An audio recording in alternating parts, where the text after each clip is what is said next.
निरंजन पोद्दार राजनीतिक विश्लेषक हमारे साथ जुड़े हुए हैं। सबसे पहले तो सभी को मुबारकबाद। निरंजन जी, 2019 में बीजेपी ने 55 महिला उम्मीदवारों को टिकट दिया था, जिसमें से 41 प्रत्याशी जीती थी, ठीक है, और ये जीत का आंकड़ा हो गया 75%। अच्छा रेशियो है, किसी और पार्टी का बताने की जरूरत नहीं है। ओवरऑल भी हम देखते हैं क्या परफॉर्मेंस रही है किस दल की। तो क्या, और सरकार के पास 2011 का आंकड़ों का जिक्र बार बार जो राहुल गांधी करते हुए नजर आए, तो क्या ये सुनहरा मौका नहीं था? मतलब मैं आपसे पूछना चाह रही हूं, माना जाता है महिलाएं अमूमन पुरुषों के मुकाबले कम आपराधिक मामले उन पर दर्ज होते हैं, क्राइम में कम होती हैं। जब सांसदों की बात होती है, एडीआर की रिपोर्ट्स और वो सारी चीजें, एक छवि बहुत अच्छी मानी जाती है, एक ममत्व भी होता है महिलाओं में, तो वो भी एक पहलू होता है। तो उस सूरत में क्या सरकार बहुत देर कर रही है? आप इसका एनालिसिस कैसे करते हैं? या आपको लगता है कि नहीं ठीक है, एक मुद्दा जो है वो विपक्ष के हाथ से निकल गया? मुद्दा तो था ये बहुत बड़ा महिलाओं को लेकर। जी धन्यवाद जीनत जी। देखिए जीनत जी, ऐसा है, निश्चित रूप से हमारी जो संस्कृति है, हमारी संस्कृति के अंदर हमने महिलाओं को, आप महिला शब्द बोल रहे हैं, मैं बोलता हूं मातृशक्ति।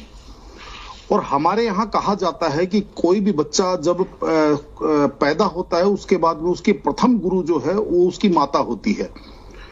और इसलिए मातृशक्ति का मेरे हिसाब से महत्व अत्यधिक बढ़ जाता है प्रत्येक जगह पे।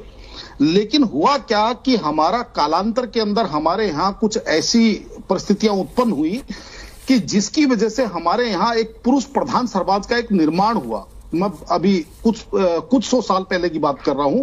पुरुष प्रधान समाज का निर्माण हुआ और यहाँ पे महिलाओं को केवल चूल्हे चौके और पर्दा प्रथा, घूंघट प्रथा, और केवल उसी क्षेत्र में उनको सीमित कर दिया गया था। लेकिन आप और हम बहुत सौभाग्यशाली हैं जीनत जी कि हम उस जीवन का, हमने अपने जीवन काल के अंदर वो समय देखा है कि जब समय अंगड़ाई ले रहा है और महिलाएं जो है वो आगे आकर के बढ़ चढ़ करके हर एक क्षेत्र के अंदर नए नए आयाम स्थापित कर रही हैं। क्योंकि कुछ वर्षों पहले की बात बता रहा हूं जीनत जी, जब आपने देखा होगा कि लिंगानुपात के अंदर कितना बड़ा भारी अंतर चल रहा था, कि जिस तरीके से इस देश के अंदर एक समझ लीजिए परिपाटी सी चल गई थी बालिकाओं की भ्रूण हत्या की। तो उस चीज के लिए मैं आपको बता रहा हूं कि पिछले 9-10 वर्षों में जब से सरकार आई है, पहले इन्होंने संरक्षण का कार्य किया बालिका का, जिसका नाम दिया बेटी बचाओ बेटी पढ़ाओ, और उसके बाद में संरक्षण के बाद में आज जो आरक्षण का मुद्दा लेकर के आ रहे, इसके अंदर देखिए जिन्ना जी 2-3 विषय अभी यहाँ पे बहुत चर्चा के अंदर है। तमाम विपक्षी भी चर्चा कर रहे हैं और मीडिया के अंदर भी चर्चा चल रही है कि भाई ये जो आरक्षण है ये 28 में लागू होगा कि 29 में लागू होगा, इसका लाभ 30 में मिलेगा कि 29 में मिलेगा। जिन्ना जी 2-3 चीजें हैं। देखिए मोदी सरकार के कार्यकाल के बारे में अगर आप देखेंगे तो 2014 से लेकर 2019 तक का कार्यकाल देखें। 2019 के बाद में जो मोदी सरकार का कार्यकाल रहा है, इन्होंने जैसे एक ऐसे लगता है कि इन्होंने अपना एक शेड्यूल तैयार किया हुआ है और इनको इन्होंने पहले से अपनी सारी नीति तैयार की हुई है कि हमें कब क्या करना है, कब 370 हटानी है, कब हमें 3 तलाक का बिल पास करवाना है, कब हमें ये महिला आरक्षण बिल लेके आना है। तो इस तरीके से मोदी सरकार ने जिस तरीके से अपना आज तक जो अपना शेड्यूल दिया है या अपनी जो दृढ़ इच्छा शक्ति का एक समझ लीजिए एक परिचय दिया है, उसी के तहत ये जो महिला आरक्षण बिल ये शीतकालीन सत्र में भी लाया जा सकता था। लेकिन सरकार ने अपनी दृढ़ इच्छा शक्ति का परिचय देते हुए विशेष सत्र बुला करके और इस बिल का अभी से जैसे एक तरह का समझ लीजिए इसको अनुमोदित करवा दिया। अब हम ये कह रहे हैं कि भाई इसको 26-27 में, क्योंकि जीनत जी ये मामला बहुत टेक्निकल है। इसके अंदर देखिए ओबीसी की हम बात करते हैं तो 2010 में ये बिल क्यों अटका?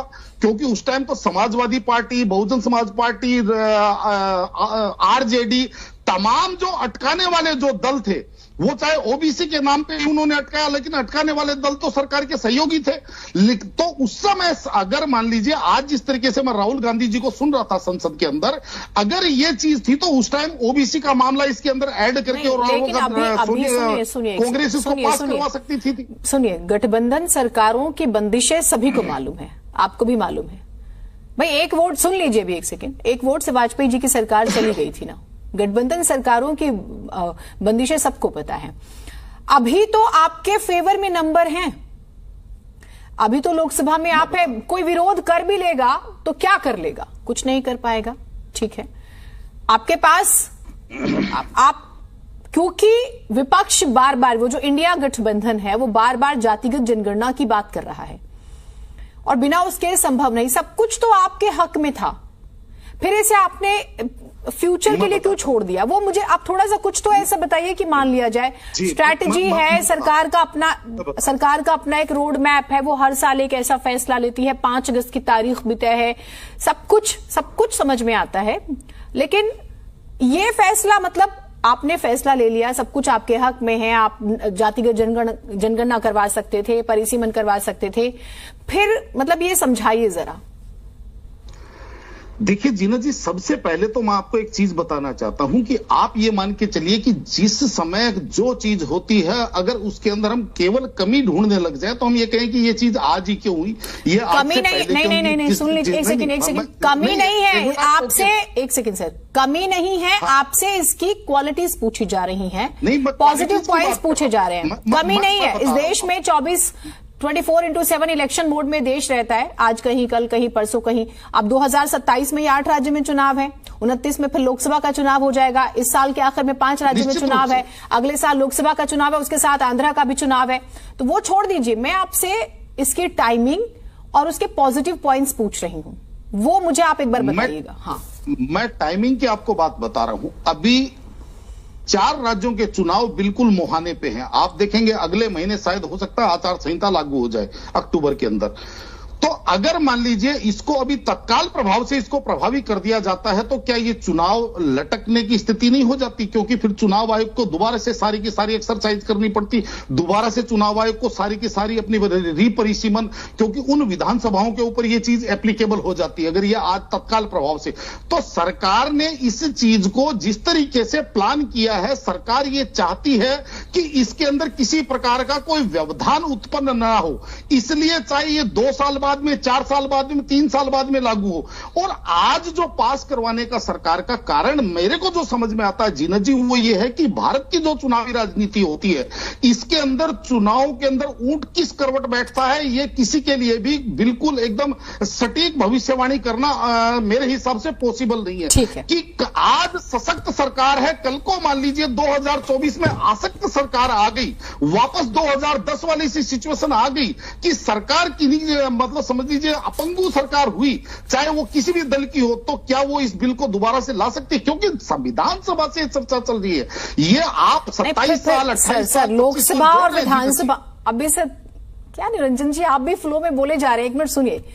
लोकसभा और विधानसभा में लागू होगा, सरकार माना बदल गई तो फिर तो दोबारा इस पर बातचीत हो जाएगी। राज्यसभा जो होती है वो स्थायी सदन होता है, ठीक है, वो कभी भंग नहीं होती, वहां पर विधेयक जीवित बार बार कहा जा रहा है कि माना जा रहा है, हालांकि अमित शाह जी ने कहा कि वहां पर भी जीवित नहीं है। तो फिर लोकसभा में आप कैसे कह रहे हैं? अगर माना जो भी चुनाव जीतता है, माना कि सरकार बदल गई, तो फिर क्या आधार रह जाएगा?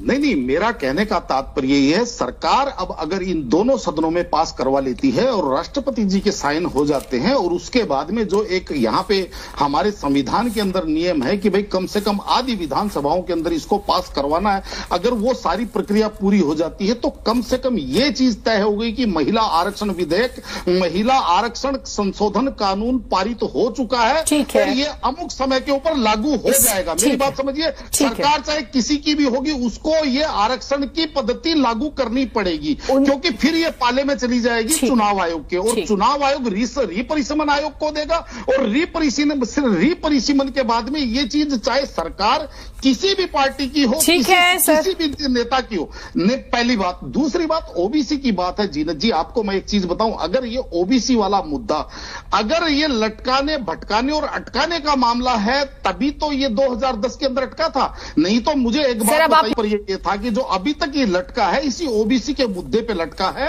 और अगर ये मुद्दा अभी भी अगर लेके चलते हैं तो ये मामला और आगे लटकने की संभावना है। इसलिए सरकार ने सबसे पहले मातृशक्ति को अवसर प्रदान करने के लिए अपना कर्तव्य निभाया है, मेरा ये मानना है। ठीक है निरंजन पोद्दार जी, आप बहुत मुस्कुरा रहे हैं तो अब आप ये बताइए कि विपक्ष के हाथ से क्या बैठे बिठाए एक मुद्दा निकल गया? गोल चेंज हो चुका है क्या? गोल पोस्ट जो होता है अमूमन इलेक्शन में जो सियासी जुबान में कहा जाता है। देखिए जीनत जी, राजनीति के अंदर नियत, नीति और रणनीति, ये तीनों चीजों की टाइमिंग जो है ना बहुत मायने रखती है। कि आज कोई क्या कह रहा है इस चीज से मतलब नहीं है, लेकिन मैं एक छोटा सा एग्जांपल देना चाहूं आपकी अनुमति से। अभी जुम्मा 4 दिन पहले राजस्थान विधानसभा में पदस्थ मंत्री कहता है कि राजस्थान के अंदर इतने बलात्कार इसलिए होते हैं क्योंकि राजस्थान तो पहले से ही मर्दों का प्रदेश और पूरी विधानसभा ठहाके मार करके और हंसती है। मेरा यह मानना है कि अगर 40% महिलाओं का वहां पे अगर मान लीजिए वो होता तो क्या उस विधानसभा की ऐसी हिम्मत होती? लेकिन वास्तविकता क्या है? वास्तविकता यह है कि ये जो मानसिकता को समझना पड़ेगा आपको, और वो जो मानसिकता, आप यहाँ पर आपने अच्छी बात कही पोद्दार जी। मैं इसमें एक चीज और ऐड कर देती हूँ। बहुत अफसोस की बात नहीं है कि देश में महिलाओं के खिलाफ बड़े बड़े अपराध हाल फिलहाल में हमने देखे हैं। किस महिला नेत्री ने बोला है?